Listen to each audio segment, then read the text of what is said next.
कहते हैं कि जहाँ साइंस की सोच खत्म होती है वहीं से शुरू होती है एक ऐसी दुनिया की जिसमें अलौकिक और रहस्यमय चीजों का बसेरा होता है, जिसके जवाब हर किसी के पास नहीं होता और जिनके पास जवाब होते हैं उन पर कोई यकीन नहीं करता और एक अनंतमय दुनिया रहस्यमय रह जाती है। हेलो दोस्तों, ऑक्टीफॉक्स हॉरर मूवी टाइम पेश कर रहे हैं हॉन्टेड। ये कहानी है एक दर्द की, एक एहसास की, एक हवस की और एक रूह की।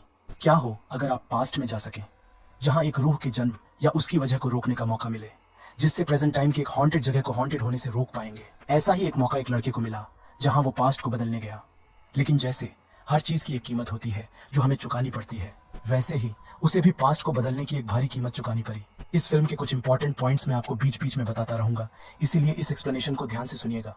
और हाँ दोस्तों, हमें सब्सक्राइब, लाइक, शेयर और कमेंट करना ना भूलना। तो चलिए बिना देरी किए सीधे चलते हैं मूवी एक्सप्लेनेशन की तरफ।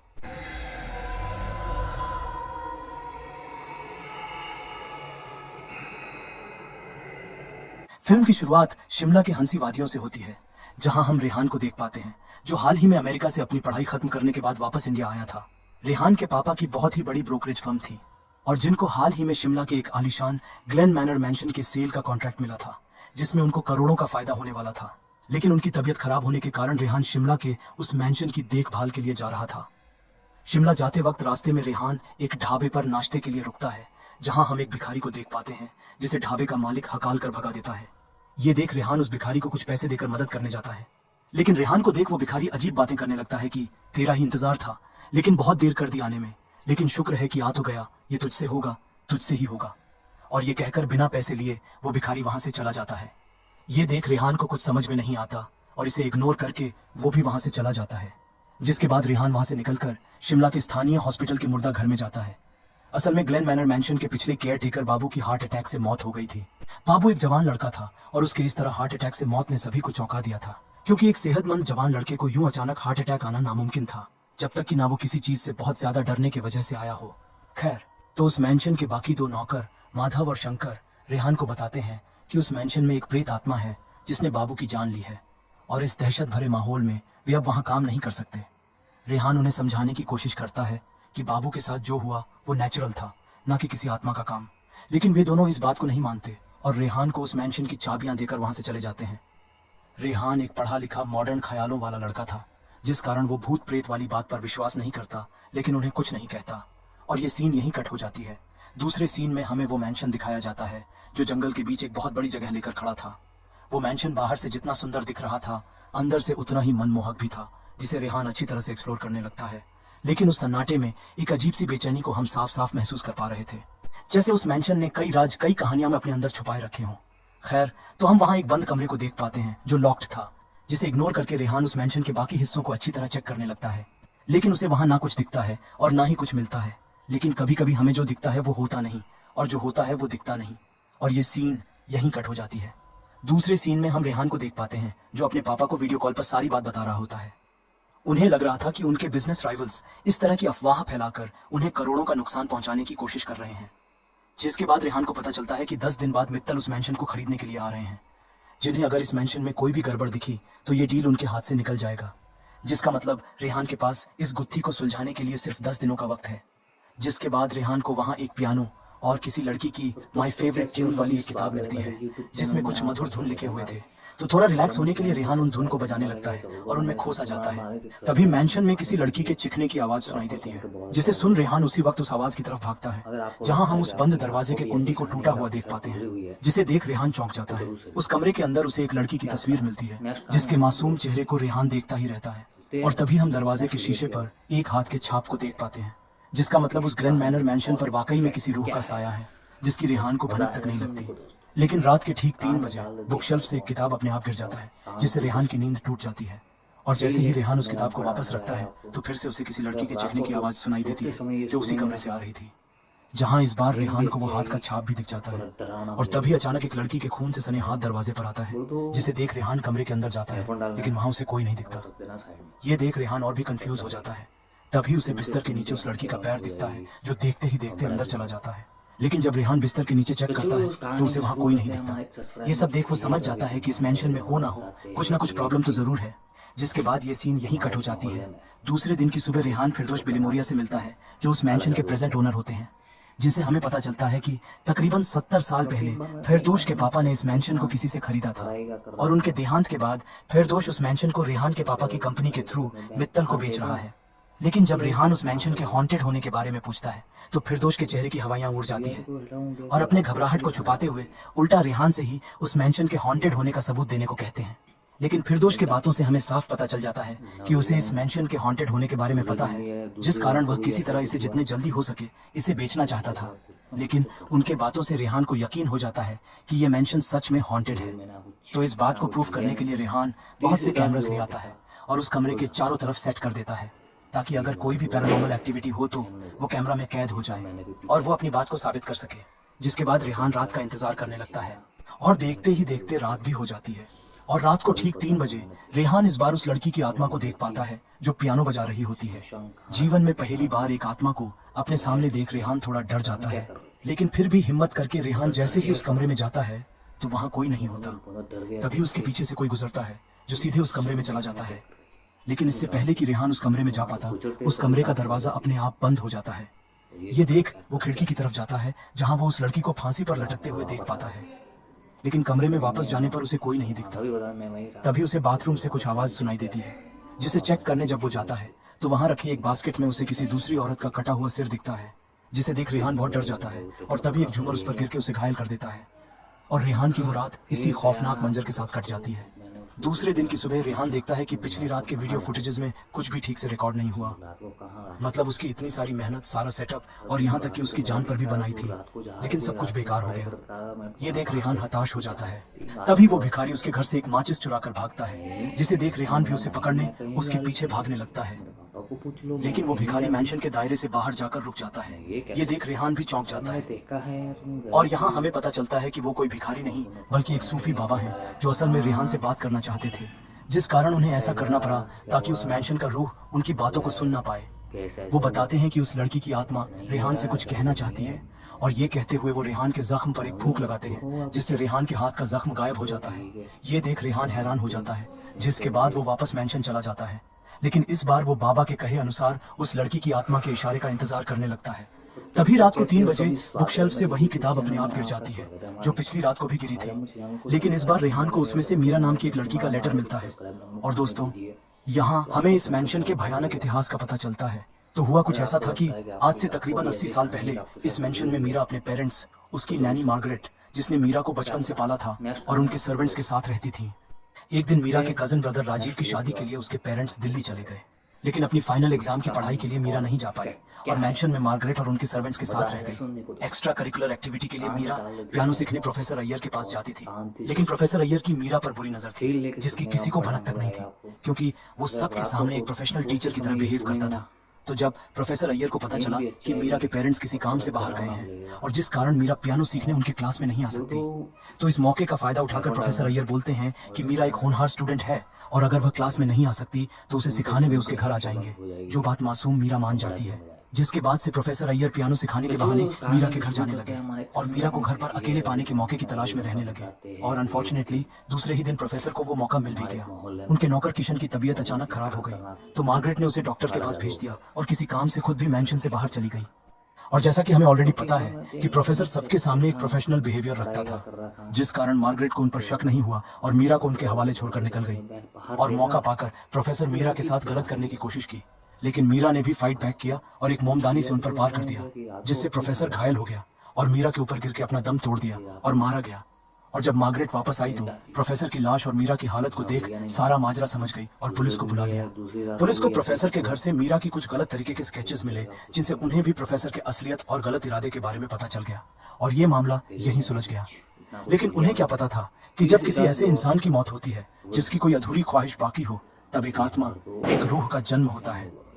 खैर, तो दूसरी रात को प्रोफेसर की आत्मा मीरा को हॉन्ट करने लगता है और बताता है कि जिस अधूरी ख्वाहिश को उसने जिंदा रहते नहीं कर पाया, अब वो एक आत्मा बनकर पूरा करेगा, जिसे सुन मीरा और मार्गरेट बहुत डर जाते हैं और जिसके बाद से प्रोफेसर की आत्मा उन्हें किसी भी तरह की मदद मिलने से दूर कर देता है। जैसे कि मार्गरेट जब मदद बुलाने के लिए मीरा के पेरेंट्स को टेलीग्राम करने के लिए उनके नौकर किशन को पोस्ट ऑफिस भेजती है, तो प्रोफेसर की आत्मा किशन को मार देता है। और ये देख जब मार्गरेट मीरा को लेकर उस मैंशन से निकलने की कोशिश करती है, तो प्रोफेसर की आत्मा पहले उनके ड्राइवर को और फिर मार्गरेट को भी मार देता है। जिसके बाद से मीरा अपने ही घर में कैद होकर रह जाती है और हर रात प्रोफेसर की आत्मा मीरा के साथ हर वो गलत काम करने लगता है जो वो जिंदा रहते करना चाहता था, जिससे मीरा के लिए हर दिन एक दहशत के साथ बीतने लगी और हर रात एक खौफनाक रात बन गई। ये टॉर्चर सह पाना जब बर्दाश्त के बाहर हो गया, तब मीरा ने एक दिन खुद को फांसी लगाकर अपनी जान दे दी, जिसकी झलक प्रेजेंट टाइम में रेहान ने उस कमरे में देखा था। लेकिन मीरा के मरने के बाद भी उसकी आत्मा को शांति नहीं मिली। प्रोफेसर ने मीरा की आत्मा को इसी मैंशन में कैद कर लिया, जिसे प्रोफेसर की आत्मा ने कभी भी इस मैंशन से बाहर जाने नहीं दिया। और हर रात मीरा की दर्द भरी चीख पुकार इस मैंशन में गूंजने लगी और जो भी इस मैंशन में रहने आता, प्रोफेसर की आत्मा उसे डरा के भगा देता, जैसे उसने बाबू को हॉन्ट करके भगाना चाहा। लेकिन इससे बाबू इतना डर गया कि वो हार्ट अटैक से ही मारा गया। खैर, तो इसके बाद कहानी प्रेजेंट टाइम में वापस आती है। मीरा की दर्द भरी दास्तां को पढ़कर रेहान को बहुत दुख होता है और मीरा की मदद करने और उसकी आत्मा को मुक्ति दिलाने का फैसला करता है। और दूसरे दिन की पहेली किरण के साथ रेहान प्राची स्टीफन्स नाम की एक महिला से मिलने जाता है, जो असल में एक पैरानॉर्मल इन्वेस्टिगेटर होती है। रेहान के उस कमरे में जाते ही प्राची के पिताजी की आत्मा उसे बताते हैं कि ग्लेन मैनर मैंशन से कोई उससे मिलने आया है, जिसे जान रेहान चौंक जाता है। जिसके बाद रेहान उन्हें मीरा का वो लेटर पढ़वाता है। मीरा की दर्द भरी दास्तां पढ़कर प्राची उसकी मदद करने के लिए राजी हो जाती है और जब रात को प्राची मैंशन जाती है तो मीरा की आत्मा उन्हें मैंशन के एटिक तक ले जाती है, जहां उन्हें एक ट्रंक के अंदर एक प्रोजेक्टर मिलता है जिसमें मीरा के वीडियो फुटेजेस होते हैं। लेकिन इससे पहले कि वे लोग उस वीडियो फुटेज को पूरा देख पाते, प्राची को उस कमरे में प्रोफेसर अय्यर की आत्मा का एहसास होता है। लेकिन प्रोफेसर की इवल पावर इतनी शक्तिशाली थी कि उसके एहसास से प्राची डर जाती है और उसी वक्त उस मैंशन से जाने लगती है। ये देख रेहान उन्हें रोकने की कोशिश भी करता है, लेकिन प्राची बताती है कि वो इवल स्पिरिट बहुत ही शक्तिशाली है, वो उसका सामना नहीं कर पाएगी। और रेहान को बताती है कि अगर वो जिंदा रहना चाहता है तो जितनी जल्दी हो सके उस मैंशन से निकल जाए। और जाते जाते प्राची ये भी बताती है कि किसी भी हालत में रेहान उस इवल स्पिरिट का नाम ना ले, क्योंकि इससे उस इवल स्पिरिट को शक्ति मिलती है। और ये कहकर प्राची वहां से चली जाती है। लेकिन रेहान ने तो मीरा की मदद करने की ठान ली थी, जिस कारण वो वहां से जाने की बात को इग्नोर कर देता है और जोश में होश खोकर प्रोफेसर अय्यर का नाम लेने लगता है, जिससे प्रोफेसर अय्यर की आत्मा को शक्ति मिल जाती है और वो रेहान पर हमला कर देता है, जिससे रेहान किसी तरह बच तो जाता है। लेकिन तब तक रात के 3 बज चुके होते हैं और जब रेहान उस कमरे के अंदर जाने की कोशिश करता है तो प्रोफेसर की आत्मा उसे मैंशन के बाहर फेंक देता है। ये देख रेहान किसी तरह खुद को संभाल कर मेन डोर से जब अंदर जाने की कोशिश करता है, तब वो पहली बार वो मीरा की आत्मा को देख पाता है, जो उसे बताती है कि प्रोफेसर की आत्मा उसे कभी भी जीतने नहीं देगा। और फिर से मीरा की दर्द भरी चीखें मैंशन में गूंजने लगती हैं। ये देख रेहान खुद को बेबस महसूस करने लगता है कि वो मीरा के लिए कुछ भी नहीं कर पा रहा और ये सीन यहीं कट हो जाती है। दूसरे दिन की सुबह वही सूफी बाबा रेहान से मिलते हैं और बताते हैं कि उसका जज्बा सही था लेकिन तरीका गलत, जिसे सुन रेहान बोलता है कि वो मीरा की मदद करने के लिए कुछ भी करने को तैयार है। ये सुन सूफी बाबा हंसने लगते हैं और रेहान से मीरा के दर्द को महसूस करने के लिए बोलते हैं, तब जाके दोनों वक्त एक हो जाएंगे और रेहान अपनी मंजिल तक पहुंच जाएगा। ये सुन रेहान भी वैसा ही करता है और पियानो में मीरा की वही धुन बजाने लगता है जो उसे मीरा के किताब में मिला था। और देखते ही देखते सूफी बाबा उसे पास्ट में उस वक्त पर भेज देते हैं जब मीरा के पेरेंट्स दिल्ली के लिए रवाना होने वाले थे। पहले तो रेहान को यकीन नहीं होता, लेकिन जब वो मीरा और बाकी लोगों को अपने सामने देखता है तो समझ जाता है कि भगवान ने उसे मीरा की मदद करने और पास्ट को बदलने के लिए उसे एक मौका दिया है। मीरा के उस लेटर की मदद से रेहान को सब कुछ पता था कि क्या क्या होने वाला है और कैसे होने वाला है। तो रेहान सबसे पहले मीरा के पेरेंट्स को दिल्ली जाने से रोकने की कोशिश करता है, ताकि वे लोग अगर दिल्ली जाएं ही ना तो प्रोफेसर कभी मीरा के घर आ पाएगा और ना ही वो कभी एक इविल स्पिरिट बन सकेगा। लेकिन होनी को टाल पाना इतना आसान नहीं था। इससे पहले कि वो उन तक पहुंच पाता, मीरा के पेरेंट्स जा चुके थे। ये देख रेहान उसी वक्त प्रोफेसर के घर जाता है, जहां मीरा उनसे कह रही होती है कि उसके पेरेंट्स दिल्ली गए हैं और वो पियानो क्लासेस में नहीं आ सकती, जिस पर प्रोफेसर बोलते हैं कि वो उसके घर जाकर पियानो प्रैक्टिस कराएंगे, जिस पर मीरा राजी हो जाती है। जिसे देख रेहान समझ जाता है कि उसके पास अब ज्यादा वक्त बाकी नहीं है, क्योंकि दूसरे दिन ही मीरा के साथ वो हादसा होने वाला था। मतलब प्रोफेसर उसके साथ वो गलत हरकत करने वाला था और एक इविल स्पिरिट बनने वाला था, जिसे रेहान को किसी भी कीमत पर रोकना था। जिसके बाद रेहान मीरा से मिलता है और उससे दोस्ती कर लेता है और हम मीरा के सादगी, मासूमियत और भोलेपन को देख पाते हैं। मीरा का वो वक्त आजादी से पहले का वक्त था और उस वक्त के लोग रेहान की तरह ड्रेस नहीं पहनते थे, जिस कारण रेहान के ड्रेस को देख मीरा बताती है कि उसे देख ऐसा लग रहा है कि वो किसी दूसरे प्लेनेट से आया है। जिस पर रेहान मजाक करने वाले एक्टिंग में बताता है कि वो उसके लिए ही अलग दुनिया से यहाँ उसे बचाने आया है, जो जाहिर सी बात है कि मीरा इसे एक मजाक समझती है और हंसी में उड़ा देती है। रेहान उसे बताता है कि वो शहर की तरफ जाना चाहता है लेकिन रास्ता भटक गया है, जिसे सुन मीरा उसकी मदद करती है और अपने घर चली जाती है और ये सीन यहीं कट हो जाती है। फिर आता है दूसरा दिन, जो था एक वहशीपन और मासूमियत के बीच की जंग, जिसे रेहान को रोकना था, उस हादसे को, उस वजह को रोकना था। खैर, तो हम प्रोफेसर को मीरा के घर पर देख पाते हैं और तब तक किशन को डॉक्टर के पास भेज मार्गरेट भी जा चुकी थी। और इससे पहले कि प्रोफेसर कुछ कर पाता तभी रेहान फूल देने के बहाने वहां आ जाता है और म्यूजिक सुनने के बहाने वहां रुक जाता है, जिसे देख प्रोफेसर गुस्सा करने लगते हैं क्योंकि उनका कहना था कि क्लास के दौरान वे नहीं चाहते कि उनके और स्टूडेंट के बीच कोई तीसरा वहां रहे। ये सुन रेहान बताता है कि वो बाहर रहकर म्यूजिक सुनेगा और वो ऐसा ही करने लगता है, जिससे रेहान और हमें ऐसा लगने लगा था कि जैसे आखिर रेहान अपने मिशन में कामयाब हो जाएगा और इतिहास खुद को दोहरा नहीं पाएगा। लेकिन नियति को तो कुछ और ही मंजूर था। तभी प्रोफेसर रेहान पर हमला कर देता है, जिससे रेहान एक शीशे को तोड़कर बाहर गिर जाता है और प्रोफेसर दरवाजा बंद करके मीरा के साथ गलत काम करने की कोशिश करता है। उस वार से रेहान बहुत घायल हो गया था और बेहोश होने के कगार पर था, लेकिन फिर भी वो अपने होश को किसी तरह संभालता है और मीरा को प्रोफेसर पर वार करने से रोकने की कोशिश करता है। लेकिन तब तक बहुत देर हो चुकी थी। इतिहास ने आखिर खुद को दोहरा ही दिया था, जिसके साथ ये सीन यहीं कट हो जाती है। दूसरे सीन में हम रेहान को हॉस्पिटल में देख पाते हैं, जिससे मिलने और थैंक्स कहने मीरा और मार्गरेट वहां आए हुए थे। रेहान उन्हें बताता है कि प्रोफेसर अब एक इवल स्पिरिट बनकर वापस आ गया है, जो बात उनको समझ में नहीं आती। और इससे पहले कि रेहान उन्हें और कुछ बोल पाता, वो फिर से बेहोश हो जाता है। लेकिन रात को रेहान के पास वाले बेड का मरीज उसे बताता है कि मीरा को बहुत चोट आई है और उसे विमेंस वार्ड में एडमिट किया गया है, जिसे सुन रेहान उसी वक्त विमेंस वार्ड में जाता है जहां वो मीरा को देख पाता है। लेकिन वो मीरा नहीं बल्कि प्रोफेसर की आत्मा होती है। प्रोफेसर बोलता है कि उसे रेहान के बारे में पता है, वो 80 साल पीछे मीरा को बचाने आया है। लेकिन प्रोफेसर बोलता है कि वो चाहे कुछ भी कर ले, किसी को नहीं बचा पाएगा, ना तो मीरा को और ना ही किशन को, जो टेलीग्राम करने पोस्ट ऑफिस गया है। और तभी रेहान की नींद टूट जाती है, जिसका मतलब वो सिर्फ उसका एक सपना था। लेकिन रेहान उसी वक्त मैंशन के लिए निकल जाता है ताकि वो किशन को बचा सके। लेकिन इससे पहले कि वो मैंशन पहुंच पाता, उससे पहले ही प्रोफेसर की आत्मा ने किशन को मार दिया था। इससे हमें समझ में आ जाता है कि प्रोफेसर की आत्मा रेहान के साथ खेल रहा था, जिससे उसे शायद मजा भी आ रहा था। खैर, तो इसके बाद रेहान उन्हें सारी बात बताता है कि वो फ्यूचर से मीरा को प्रोफेसर की आत्मा से बचाने आया है, और ये भी बताता है कि आगे उनके साथ क्या क्या होने वाला है। लेकिन मीरा इस पर यकीन नहीं करती और रेहान को वहां से चले जाने को कहती है, और ये सीन यहीं कट हो जाती है। दूसरे सीन में सरप्राइजिंगली हम मीरा और मार्गरेट को देख पाते हैं, जो मैंशन से दूर एक जगह रेहान से मिलने आते हैं। और यहाँ हमें पता चलता है कि इस बार, या यूं कहूं कि पहली बार, रेहान ने प्रोफेसर की आत्मा के साथ एक ट्रिक किया था। और दोस्तों, यहाँ एक इवल स्पिरिट को बेवकूफ बनाने वाली बात मुझे बहुत अच्छा लगा था। तो असल में हुआ कुछ ऐसा था कि पिछली रात को जब रेहान उन्हें अपनी सच्चाई बता रहा था, तब उसने प्रोफेसर की आत्मा को उस कमरे के बाहर से उनकी बातें सुनते हुए देख लिया था। ये देख रेहान अपना दिमाग लगाते हुए मीरा को बोला था कि इस वक्त वे लोग ऐसा दिखाए कि उन्हें उसकी बातों पर विश्वास नहीं है और उसे यहाँ से भगा दे, और दूसरे दिन की सुबह मैंशन से दूर एक जगह उससे मिलने आए। जिसके बाद रेहान उन्हें एक लेटर देता है, जिसमें वो बताता है कि इवल स्पिरिट बातें सुन और समझ सकती हैं, लेकिन लिखा हुआ पढ़ नहीं सकती। इसलिए वो सारी बात लिखकर बता रहा है, ताकि अगर वो इवल स्पिरिट उनके साथ यहाँ आ गया हो तो वो समझ ना सके। रेहान बताता है कि एक इवल स्पिरिट से लड़ने के लिए उन्हें गॉड की मदद चाहिए होगी, जिसके लिए वो उन्हें किसी प्रीस्ट के पास चलने के लिए बोलता है। जिसके बाद मार्गरेट उन्हें चर्च के एक फादर के पास ले जाती है, जो सारी बात सुनने के बाद उन्हें बताता है कि ये आत्मा मीरा से जुड़ी हुई है, जिसे अलग करना या उसे हरा पाना उनके बस की बात नहीं है। लेकिन फादर बताते हैं कि यहाँ से लगभग 100 मील दूर जंगल में एक दरगाह है, जहाँ एक सूफी बाबा रहते हैं जो उनकी मदद कर सकते हैं। लेकिन प्रॉब्लम ये थी कि वो इवल स्पिरिट उन्हें वहाँ जाने ही क्यों देगी? वो तो उन्हें रोकने के लिए अपनी पूरी ताकत लगा देगी। फादर का कहना था कि कोई भी बुरी आत्मा रात के 3 बजे सबसे ज्यादा ताकतवर और दोपहर के 3 बजे सबसे ज्यादा कमजोर होती है, और उन्हें दोपहर के 3 बजे ही अपना सफर शुरू करना होगा। और यहाँ हमें पता चलता है कि क्यों प्रोफेसर की आत्मा रात के 3 बजे ही सामने आती थी। फादर उन्हें 2 बातें बताते हैं। पहला ये कि इस सफर के दौरान वे चर्च में प्रेयर करते रहेंगे ताकि वो इवल स्पिरिट उन पर सीधे हमला न कर सके, लेकिन वो उन्हें रोकने और मारने के लिए दूसरे हथकंडे अपना सकता है जिनसे उन्हें बचना होगा। और दूसरा ये कि किसी भी हालत में उन्हें उस इवल स्पिरिट का नाम नहीं लेना है। जिसके बाद दूसरे दिन दोपहर के ठीक 3 बजे वे तीनों उस दरगाह के लिए अपना सफर शुरू करते हैं, और देखते ही देखते शाम के 6 बज जाते हैं और हम प्रोफेसर की आत्मा को देख पाते हैं, जो मैंशन में मीरा को चारों तरफ खोजने लगता है। लेकिन मीरा उसे कहीं नहीं मिलती, जिसे देख वो बौखला जाता है और मैंशन के बाहर उसे ढूंढने लगता है, और अनफॉर्चुनेटली वो उनकी कार तक पहुंच ही जाता है और उनका पीछा करने लगता है। इससे बेखबर वे लोग अपना सफर जारी रखते हैं, और देखते ही देखते रात हो जाती है, जिसे देख वे लोग एक होटल में रुक जाते हैं, जहां मार्गरेट रिसेप्शन पर मीरा के पेरेंट्स को ट्रंक कॉल लगाने के लिए बोल देती है।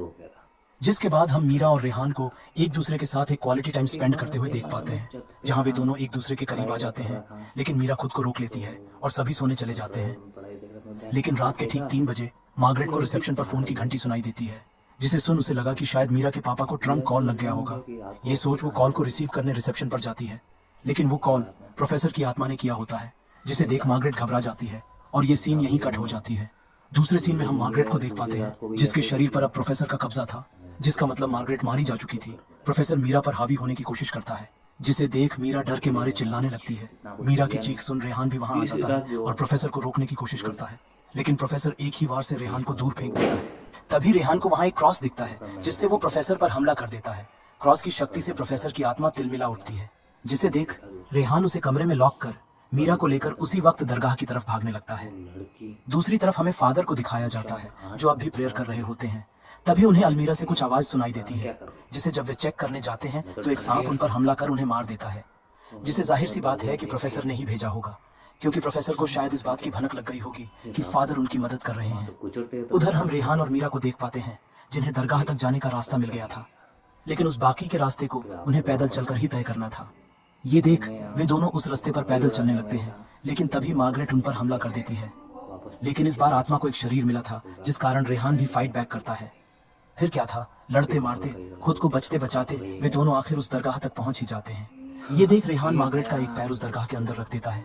दरगाह की दिव्य शक्ति से प्रोफेसर की आत्मा तड़पने लगती है और वहां से भाग जाती है। लेकिन दरगाह के वो सूफी बाबा कोई और नहीं बल्कि वही बाबा होते हैं जिन्होंने रेहान को 80 साल पीछे यहाँ भेजा था, जिसका मतलब वो बाबा कई दशकों से जिंदा हैं। जो बात रेहान को समझ में आ गई थी, लेकिन वो चुप रहा। और यहाँ हमें एक शॉकिंग बात पता चलती है कि क्यों प्रोफेसर की आत्मा मीरा से जुड़ी है और उसका प्रभाव मीरा पर इतना ज्यादा है, और मीरा जहाँ भी जाए प्रोफेसर को कैसे पता चल जाता है।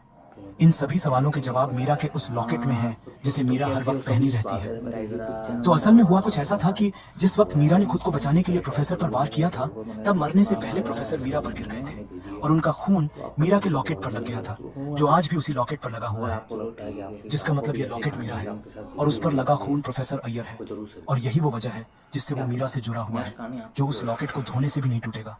जिसके बाद सूफी बाबा उन्हें बताते हैं कि दरगाह से तकरीबन 1 मील दूर एक उजड़ी हुई बस्ती है जहाँ एक दिव्य कुआं है, जिसमें आज तक जो भी गिरा वो अपनी असली जगह पहुंच गया, और वही एक रास्ता है जिससे उस इविल स्पिरिट को उसके अंजाम तक पहुंचाया जा सकता है।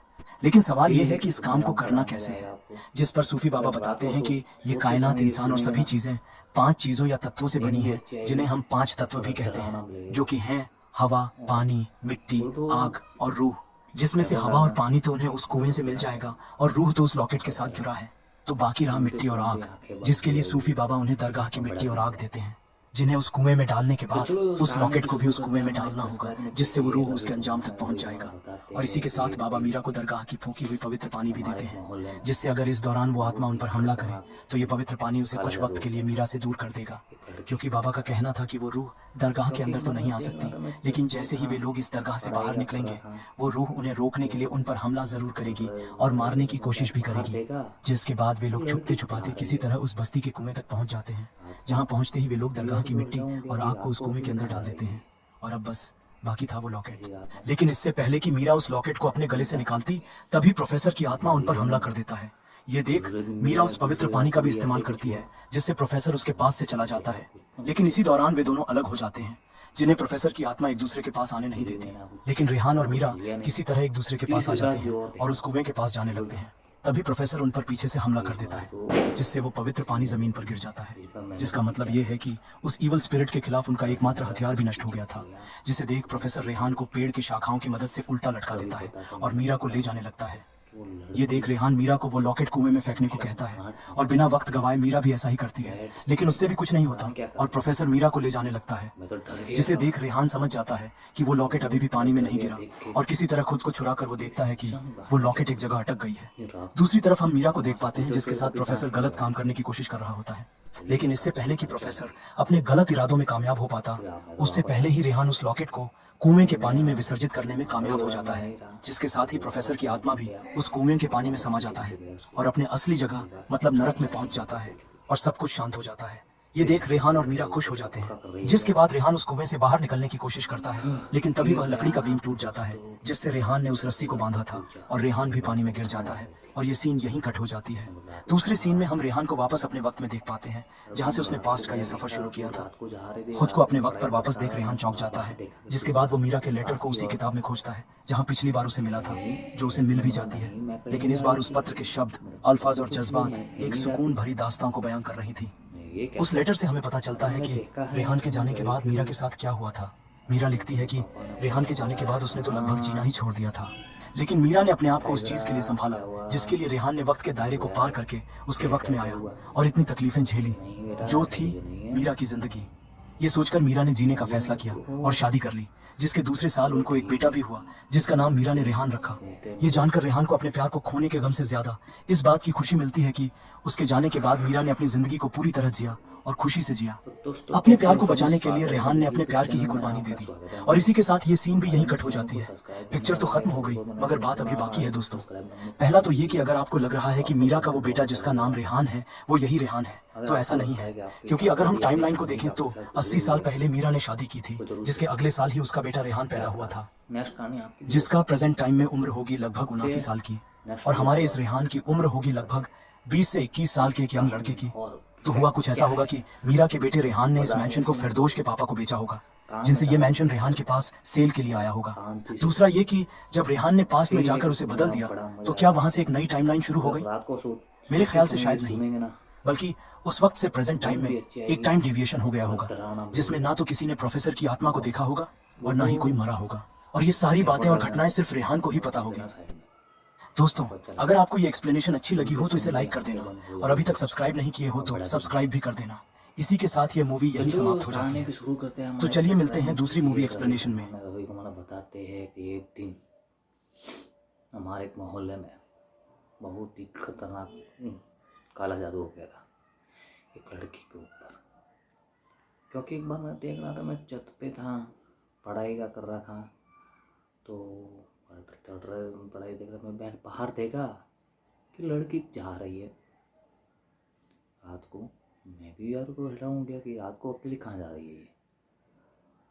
ऐसी रात में मैं जाती हूँ, ना लिया नहीं मैंने। दूसरे दिन भी है, दूसरी रात को भी ऐसा ही कुछ हुआ। फिर मुझे लगा कुछ ना कुछ तो गड़बड़ है, फिर भी मैंने इतना कुछ लिया नहीं। तीसरी रात भी और देखा कि वो जा रही। इस बार तो सहन नहीं हुआ मेरे को। इस बार मैंने भी पीछा किया उसका।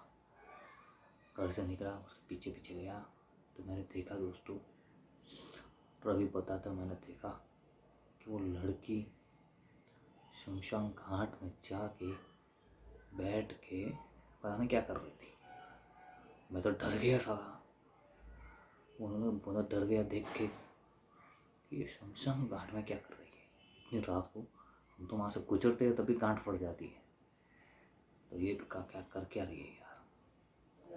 फिर मैं तो वापस आ गया। नहीं मैं वहाँ रवि बता, मैं वहीं रहा। फिर वो वापस आए, मैं चुप गया, वापस पीछे पीछे गया उसके। देखा चुपचाप से अपने घर पे चली गई। फिर मेरे को लगा ये लगा टिटका पुटका कर रही है क्या। फिर गया अपने दोस्तों, मैंने उसको दूसरी रात को पूछा तुम रात को कहाँ जा रही थी। उसने बोला रात को कहाँ, रात को अरे तुम रात को मैंने देखा तू रात को जा रही थी। रात को मैं पढ़ाई कर रहा था, मैं बाहर देखा कि तू जा रही थी बाहर की ओर।